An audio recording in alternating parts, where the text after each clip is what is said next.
eboto bandeko na ngai keba masuwa ekomi na libongo keba masuwa ekomi na libongo kati na 3 fois www.radiosolo.com. lelo ezali mokolo ya samedi na kati ya mois ya novembre batana ba saison na ba jour ba makampe yango tokolobela pourquoi mutu il faut koyeba batan il faut yeba ko bane il faut ba jour ba butu ba biloko nyonso ezali chronométré ezali synchronisé pona botosi ya bikelamu oyo tata nzambe akela biso pona gloire na biso pe pona environnement na biso pona existence ya yo mutu pe na mabele parce ba biloko nyonso oyo ozana besoin na yango eloko moko soki ezangi soki astre moko se déplacer na trajectoire na yango collision ekosalemaka collision wana eza météorite ba météorite wana koyoya ko beta ndako na pokufi. Voilà pourquoi tous on a besoin botosi na biloko nyonso oyo tata nzambe asala poyope osana eloko moko te. Émission poko lelo eza émission moko très délicate parce que eza émission moko eko benda un peu ba polémique mingi na ba oyo surtout bazana connaissance makambo oyo tokolobela te.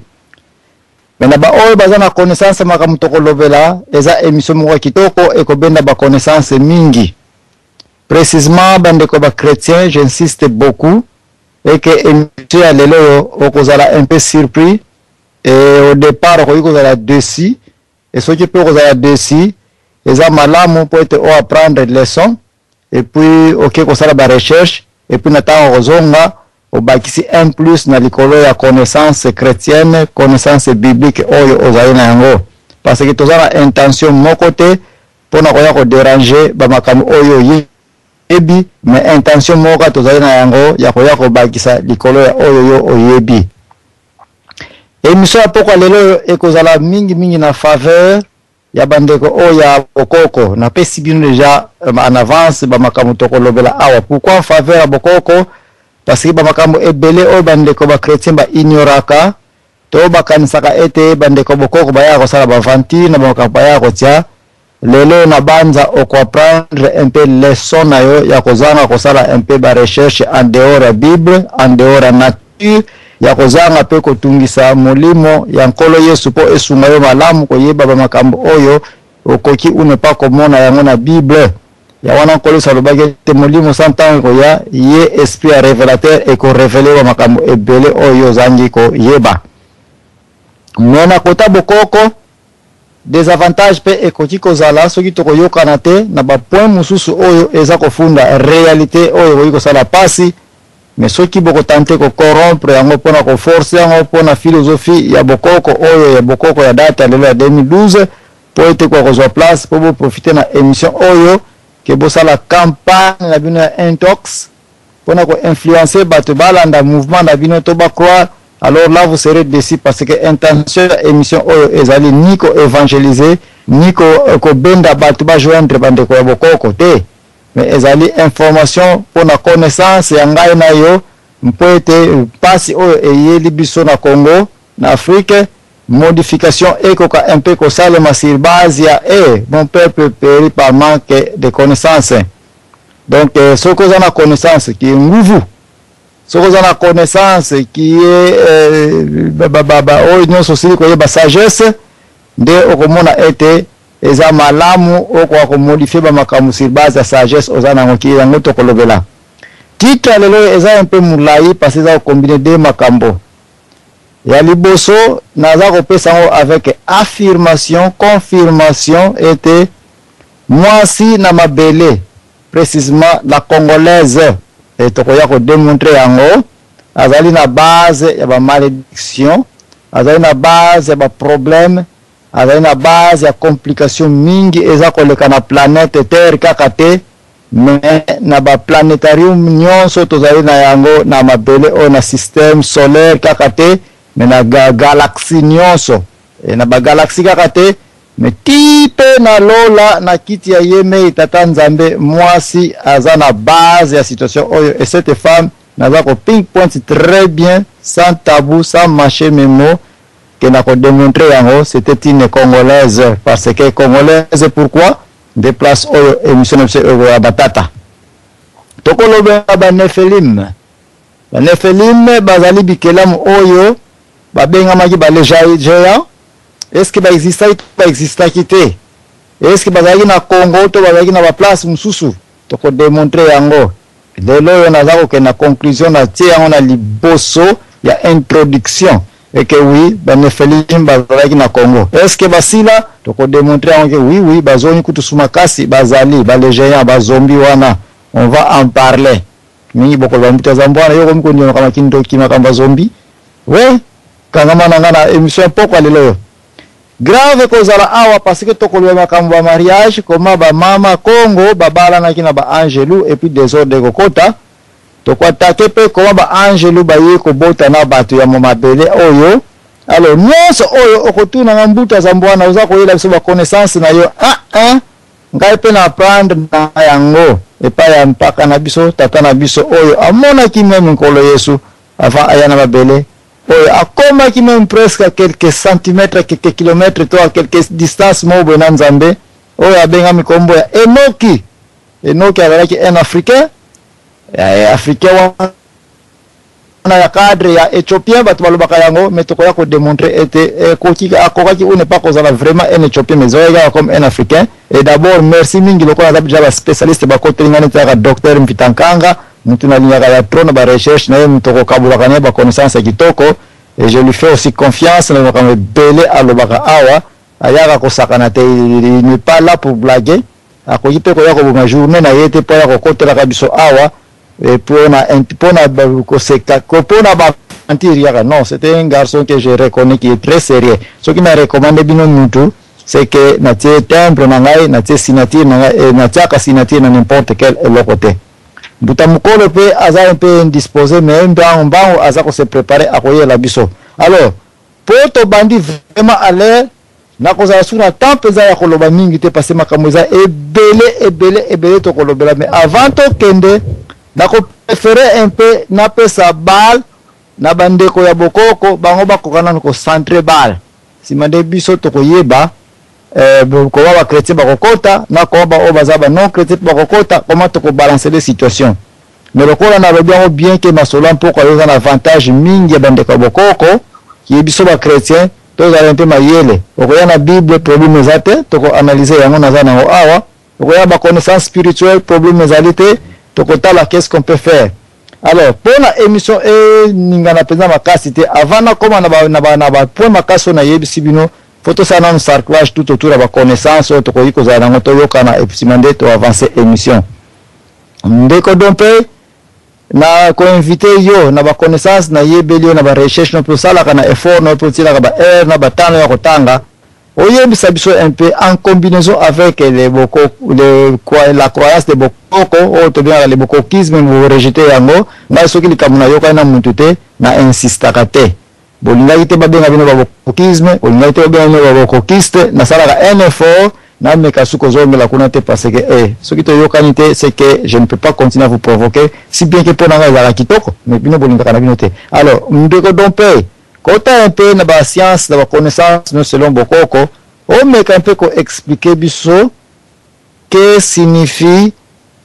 lola to ba mapata to ba ciel ba les astres les étoiles tout ce qui est ba planète y compris terre parce que tout ça peine espace pour batini ba kansaka lola to ciel que ciel siko ciel wa so za na ligne ciel la ligne za terre comme sous ciel donc de ba biloko ndengwana toyoka yo un peu mbuta dompe on peut savoir explication mais ko toucher dans le présent mokanda Enoki te o ba solo na mseko zalela po o eza connaissance obisonyo photo yoka na kaka ndeko dompe na peso un peu maloba kuna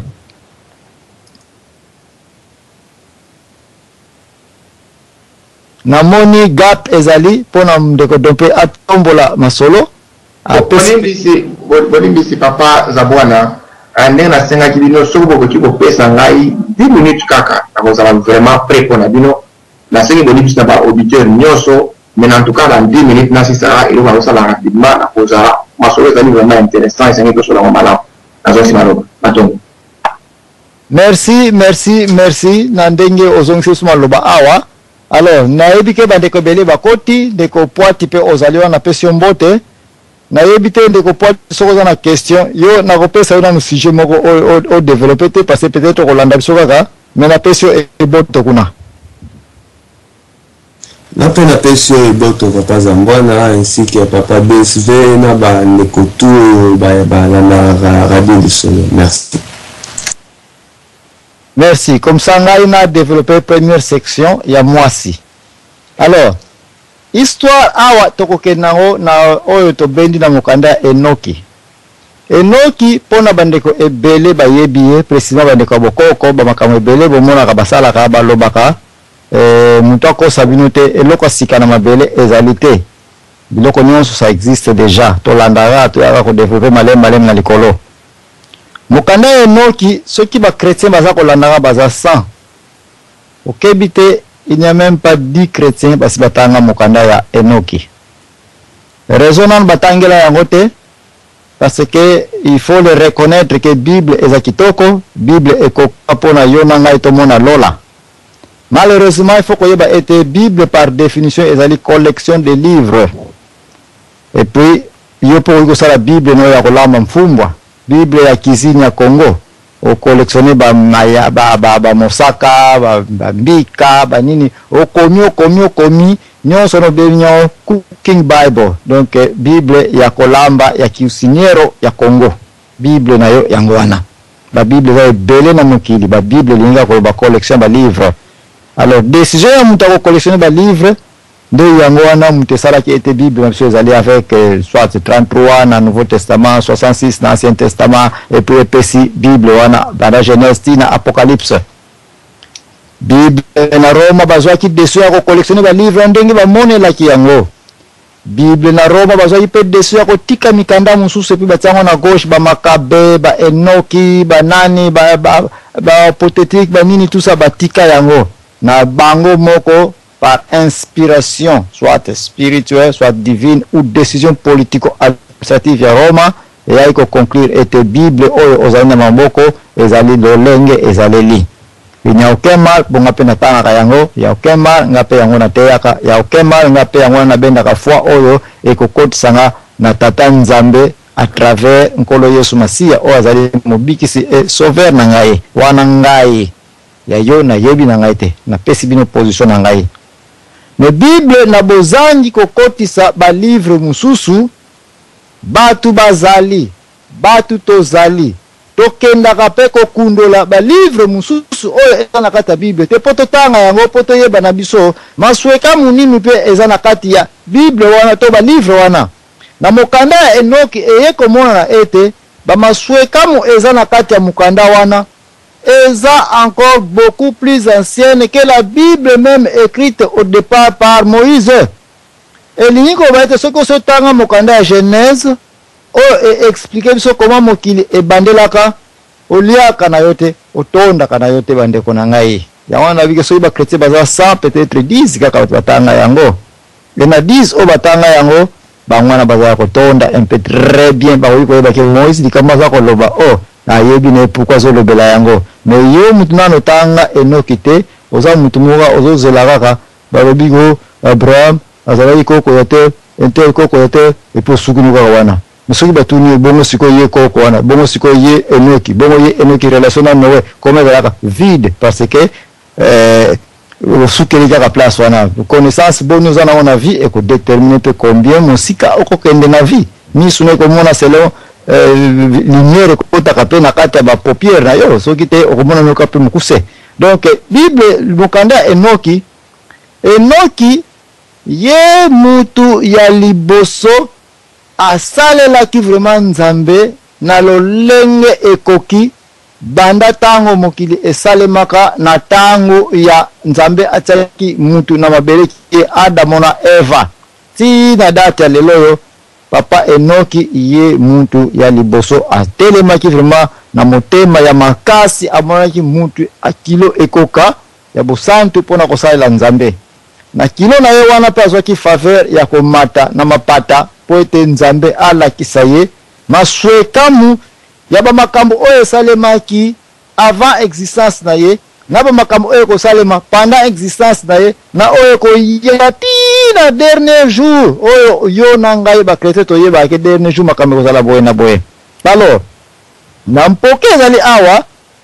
Enoki tsa yango na mutu ete tangu mabele ezalaka nanu na kala avant que géographie ekoma ndenge tokabolaka bacontinent ke continent ya Amérique, Afrique, Asie, boye na boye mabele ezalaka nanu compact, ezalaka nanu moko na ere wana ou bien après ere wana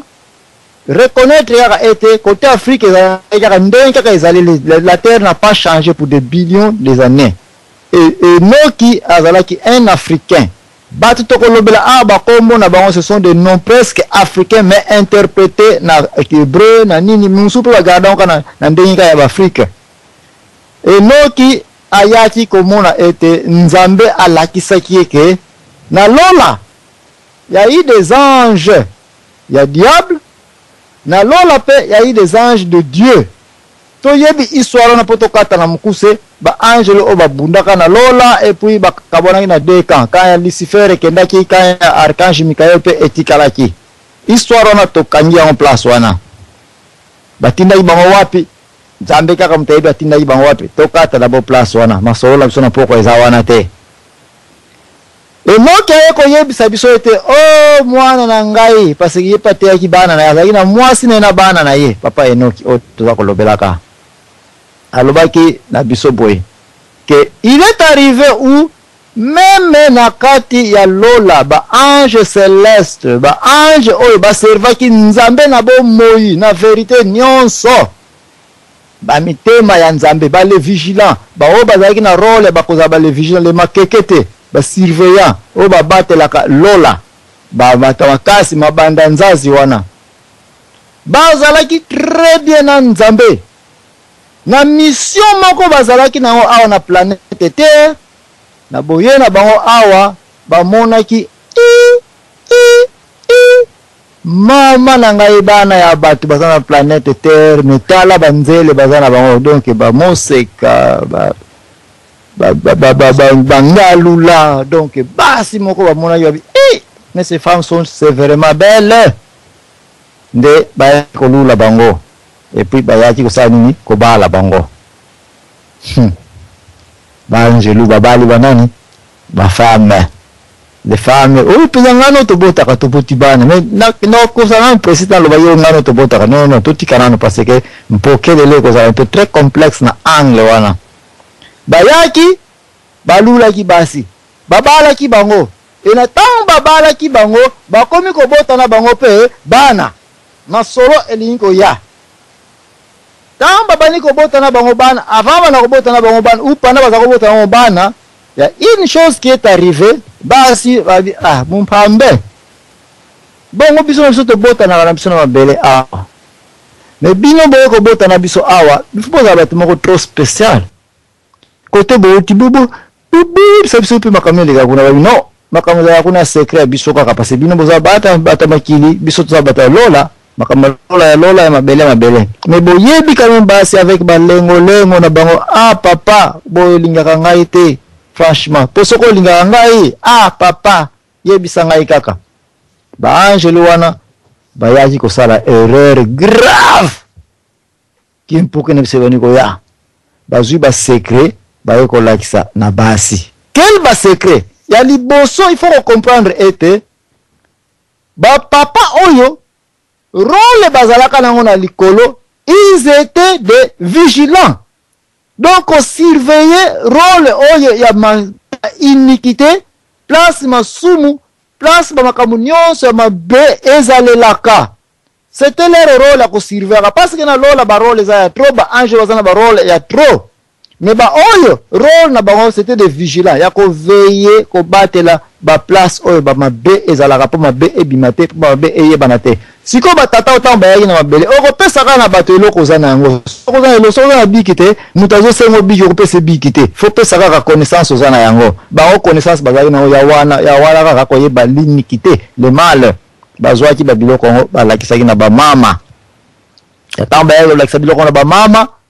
Ce qui est grave encore awa ba mama tamba moni yango en bon donc ba secret ngo ezalaka boye ba secret nini ya makasa ozomona banzete eza na zamba soko zwi nzete oyo usangisa wana oyo pesa ngo muto kokufa soko zu nzete oyo otie oyo mutu aza na problème tel ekosila ba nzete oyo ba racine na soko timu yango tuti yango ale na bibokoko ko vraiment to konyata na bandeko bokoko etro donc tout ce qui est babiloko bandeko bokoko basala oh makaya mansi oh kititi, ça ce sont des choses oyo ezalaki révélé na banani na basi oyo na banani na ba angelu oyo ya ye moko tata nzambe ba angelu ya satan te awa toza kolobelaka s'il vous plaît parce que chose que pressé na bible na yebisaki bino ba chrétien boya un peu malembe pozo risque yela na bible ibo makambo za na bible te otanga pe mukanda enoki te enoki yemta ko makambo oyo eza na bible oyo Moïse akena ko landela kuna mingi balobaka Moïse azwaka révélation comment mokile salama, ce n'est pas vrai. Moïse azwaka makambo epaya Enoki qui est Enoki na konsinanga koloba te mais yebaka ke Enoki azali mwana na libota ya Kaina qui est oyo abomaka Abel zitango na mutu toza kozonga kuna na kozongela sumo mke Enoki potozwa angle kokota très bien ba géant oyo na rôle bazalaki nango ba yebaki pe misala ya ba astre. Il y a incantation, il y a kokota dans les espaces, qu'on imaginer, qu'on monte dans ma donc tout ce qui est la technologie, le téléphone cellulaire, ça a déjà existé. Ba maman ba yeba ki yango déjà. Ba biloko nyonso oyo etali kaka naloba nini. Beauté, o ko tiankula, zo ba peinture, tiaka ba beauté to komi na ba tiro à lèvres, tout ceci, zo ma yakata na kingo, zo ba diamant, zo ba wolo, lata et puis corruption nyonso oyo ndeko odompambo ya mingi ko tiaka ba beauté ba biloko oyo ba botango zana oyo ya lelo te bankula oyo partout zo kenika basi nyonso ba congolais zioni ba tela biloko oyo ba mama ba yebaki yango epa ya ba angel oyo tout au plus 14 arbres médicinaux ya ba mystique ba révélaki bango yango masueka nyonso nezalaka to sinisika te na ba astronomie line tango balukaka et puis 14 jours 24 jours 28 jours cycle coquille et puis soleil aleki na ngambo et puis ba lumineuse musuba za côté ba planète nyonso configuration nyonso na ba galaxie nango tout sans exception oyo ba mbuta oyo ba vigilant oyo ba yebaki ba secret nyonso wana ba tetaki yango ba muangaki yango ba yebisaki yango na ba mama et ils étaient combien 200 anges oza koyoka ba chef les grands chefs ba anges lu ba musuto ko pesa ba kombo na ba rôle na bango oyo bazali ko jouer biloko oyo ba mama tangu bazu yango ce qui était trop grave ba mama ba ina ba ange merci papa tokoki totondi pwana biso ekoki tangu ba yebaki ba secret nyonso mba bakomi kobota oyebi na bokoko na biso tolobaka kote ya mama eza koéduquer tout un village na tout wana mba bapesi mpe connaissance yango na bana na bango bazalaki kobota sikoyo problème yango tokomi nango awa avant mpoke na biso continue très bien nalingi tozonga mpe na nsima papa soki aza chinois mama soki aza une congolaise baboti mwana wana kozala ni congolaise ni chinois akozana katikati parce que azu héritage na kota makila ya tata na ye ya chinois alokoti pe na kota mama na ye la mama Congo donc awa toyoka na jake tembe awa ezalité pourtant mpoke ko banda na yoka discussion te ya kokoya ke mbuto BBC émission non toyoka na deja malem sikoyo yebisa ngai bana o tata na bango nature na ye eza ya Angelou mama na ye nature na ye eza ya mama Congo ki ya musuni milanze oye kosalema na katikati bombe bana oyo batu oyo ba mama na bango bazalaki na ba parents na bango bazalaki na mikuse neti ba pigme neti ba bantu bref atai na biso mokili kolia olambi fufu opesi tole na biso ndinga tolelaka mais bana oyo opesa ba fufu kaba yukuta kwa huko opesa ba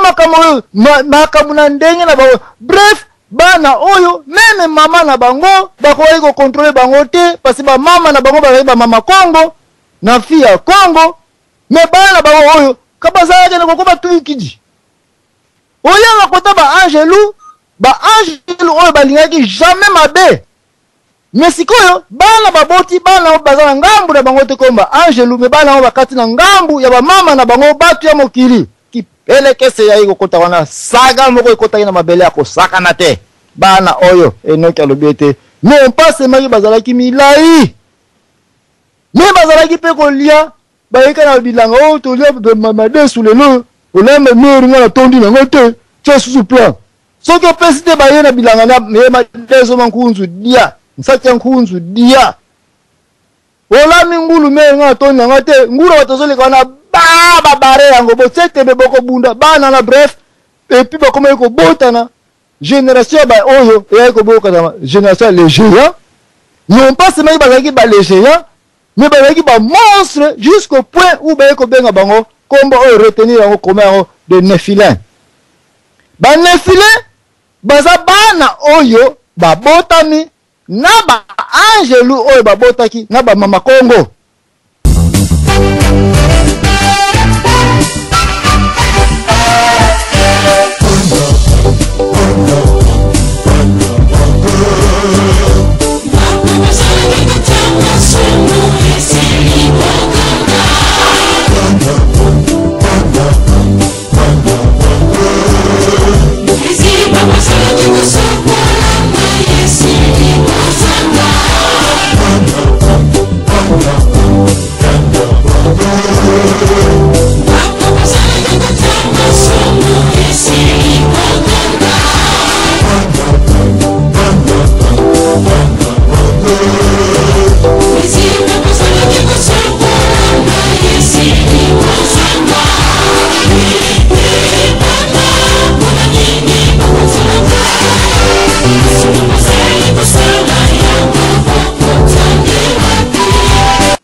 place oyo tonto zonga un peu muke pour comment mama ko on a zonga pourquoi pas mutazambwa na olobarare maman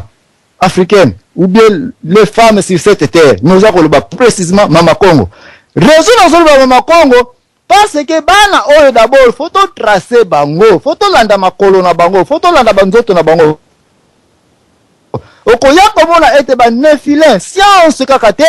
même ngai zambwana en tant que mwana ya Congo province ya Bas-Congo sous-région ya Cataracte district de Mbanza-Ngungu naza koyebisa kota timanti na bisona nous avons des traces ya ba mabele oyo poto mutu ya mulai anyataka atika trace ya lokolo na ye mabele tango sedimentation komi kosala komi kokanga makasi zanita ozako sala pâte no ya mikate pâte wana soko tiaki misapi na yo eke o balole ensuite tika bolobi ko yevanika na moi une semaine deux semaines oya kuta misapi no sala wana ekanga mise comme ça bo mabanga esale maka trace ngo ti lelo ezali trace wana kaka te na Afrique na ba video ezali to iko tinda bino yango ezako funa bien sûr que oui ya iba trace batama kolo ya ba tambiza malu na bango plus de 1,50 m lokolo kaka mutu atakita tambika malu kaka wana ya sapatu na ye trace pe ezali bande ko bazana kati o ba ko confirmer que oui bien sûr que oui il y a aussi des ossatures ba ossements ya batu o bazaki na mulai ya plus de 13 mètres donc ces gens avaient réellement existé dans le bassin Afrique centrale Tina village donc nous avions eu des Néphilim des géants dans mon village voilà pourquoi je vous dis que ce sont nos mamans ba mama nangai ba botaki na ba Angelu biloko leki na Amérique te na Europe te eleki na Afrique mais Afrique oyo nani mbuta oyo na biso Enoki azoko lobela. On parle de bassin de l'Afrique centrale et Batrasango ezati chez moi dans mon village à quelques 25 minutes seulement de pied peut-être ya Yankamba. Oh place Mfumukimbangu azali. Donc Mfumukimbangu azape na race na place ya batu oyo ba Néphilim bauta. Mais siko to ya na lombangu pona pesa mantena wakati po masolo oyo za kosenga siko to bana ko partager ba connaissance à trop. Komoni déjà awa kipelekese ya liboso ya dégâts ya bana oyo babotami entre ba Angelu nanani na batu na mukiliki ba mama na biso to moni pe ko ba mama na biso basali saga basali dégâts ya ko apprendre secret keba secret ya mabete tout était bon parce que ba Angelu ya bien ba Angelu oyo c'était des vigilants basako vigiler sur mibeko ya ba iniquité ya mabe mais ndeka ba prendre ngo voilà bato oyo bakomi ko appliquer wana mabele et puis ba appliquer pas dans les mares mais dans ndenge nango ezaleli lokola ezaki mabe ekoti na mabele et puis yayi maintenant premier désordre na mabele bato ko kufa bato ko bomana ces Néphilins avait tué avait dévoré ba sakajaki bato na mabele pasi nde yango wana toko continue poke mais na banza na kumbi bino na point ya koyeba danger nini ekotaki na mabele et pourquoi Nzambe ayayi ko so deso ke na ko exterminer race nyonso oyo existe na époque oyo ya ba Néphilins ya ba les géants parce que c'est impossible mutu oyo continuer vivre na babikila mu ya sorta boete mais tant on peut que continuer garder question oyo est-ce que ba Néphilins ba sila est-ce que ba Néphilins ba zongi na Congo te parce que des millions et des millions de morts na est ya Congo mutu oyo ko na motema ya ba mutu te que par jour za ko violer même 30 maman ça ne te dit rien mutu oyo ko en charge te ya ko pesa ordre bokende boboma bobukende botuma village wana soko za un Néphilin te. Nous allons savoir aujourd'hui soki Kabila commanditaire à désordre na est Kagame commanditaire à est na Congo si ce ne sont pas des Néphilins autres za ko vivre na bango parce que saga oyo ba Néphilins ba salaki na wana. Quelle est la différence entre aujourd'hui des millions et des millions de morts comme côté et on arrive à contrôler ces esprits là mais papa mukolo lokola ngana travaka nayo na pesio maloba et puis yebake papa poati akotaki liboso ndeko dompe na pesa ki maloba na senga ki pose ndeko odompe azana kati na pesio ordre makamdenge zali yo pe pesa biso introduction confirmé est-ce que ba mama oyo na scénario oyo ya ebandeli elekelaki na Congo oui ou non papa mukolo na bako senga ko kotela ngaite mais en tant que historien pasola mpoke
Merci bandeko banso bozwami na lote ya radio Lisolo bayebalandaka émission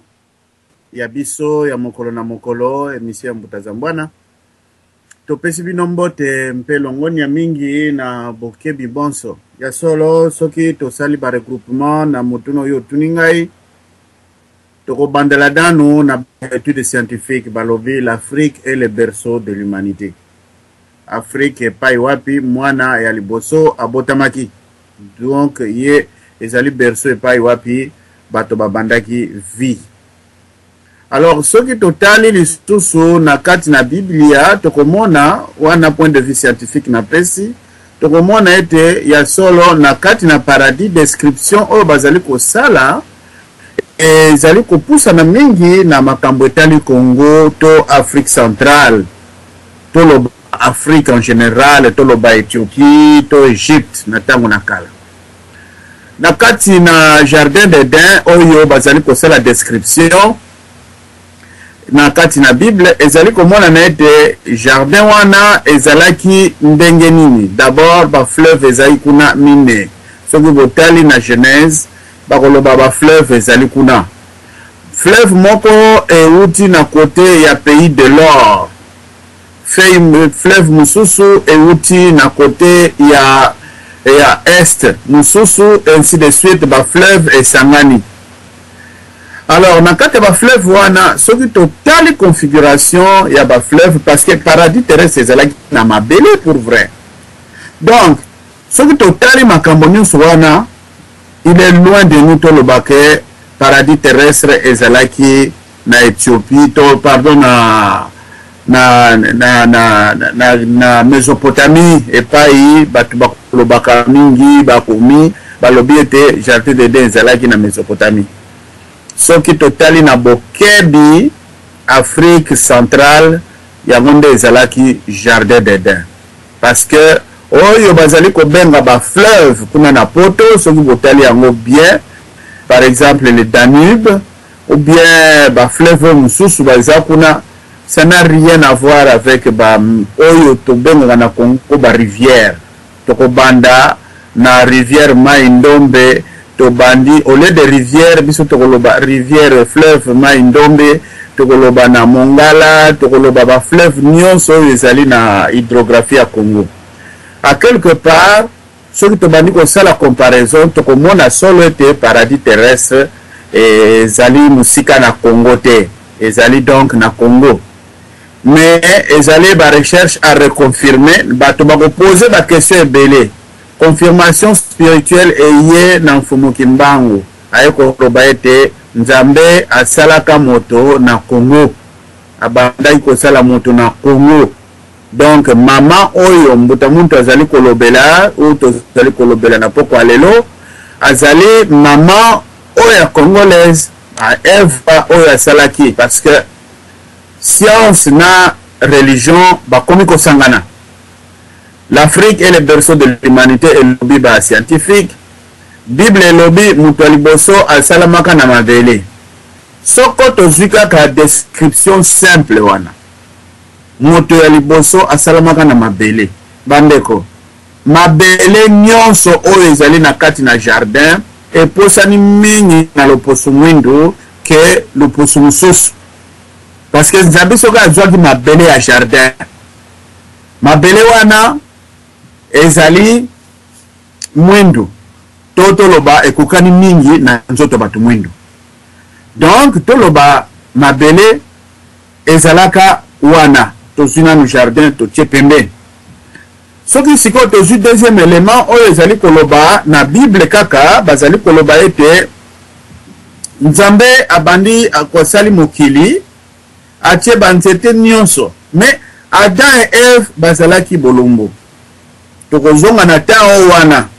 mpona ko vivre bolumbu na kati na jardin tokei koluka banani bavandaka bolumbu na monkini mobimba.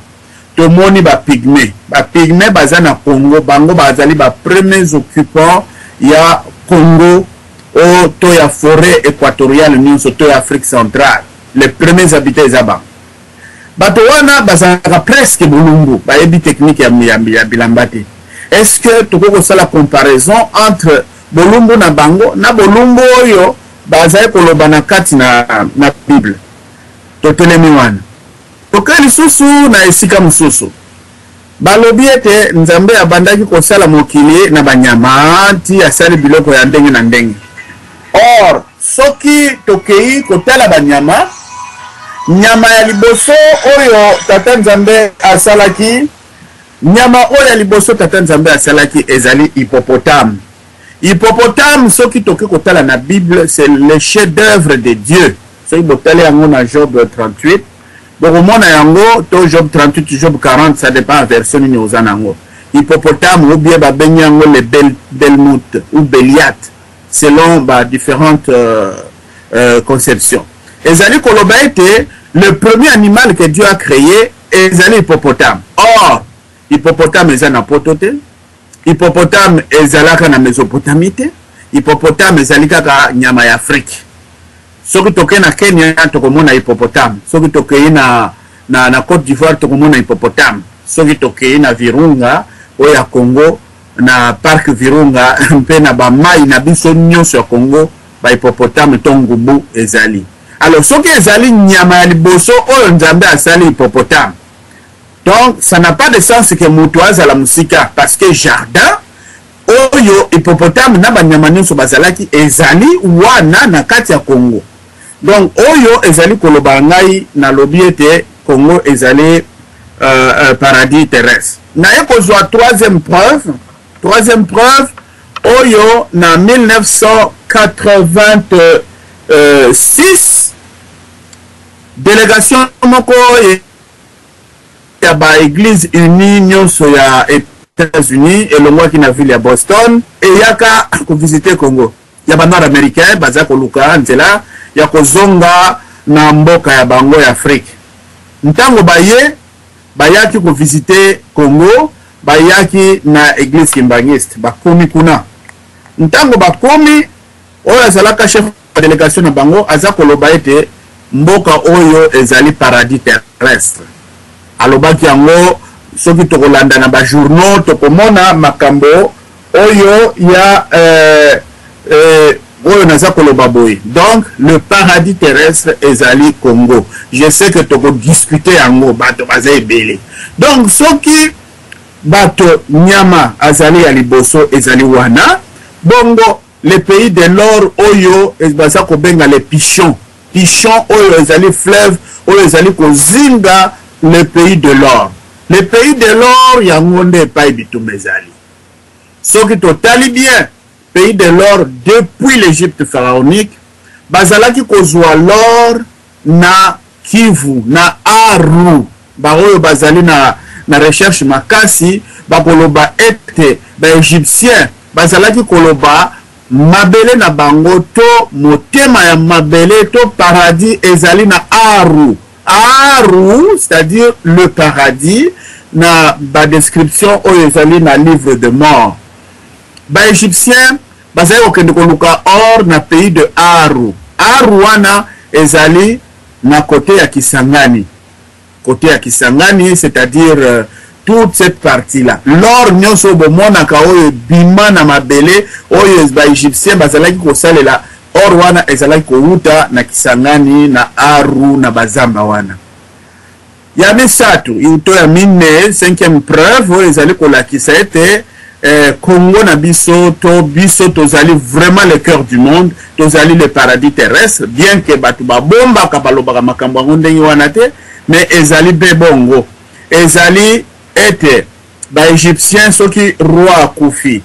ba pharaon nyonso ntango bazali kokufa afa basala mbumema bakosala mbumema basali incision na côte baza kobimisa michopo motema mpe biloko nyonso baza kotiango na baboîte wana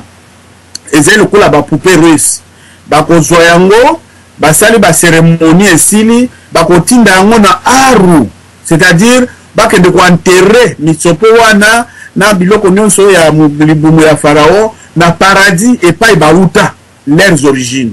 Alors ba égyptien bakokota na bateau ba mati fleuve bakokoma na fleuve epai fleuve ekabwani le Nil bleu na le Nil blanc. À partir de wana bazui Nil bleu. Alors bakiti Nil bleu wana ekoya komema biso tina lac Victoria epai wana basuki ba bateau bango badunzela lisusu makolo bade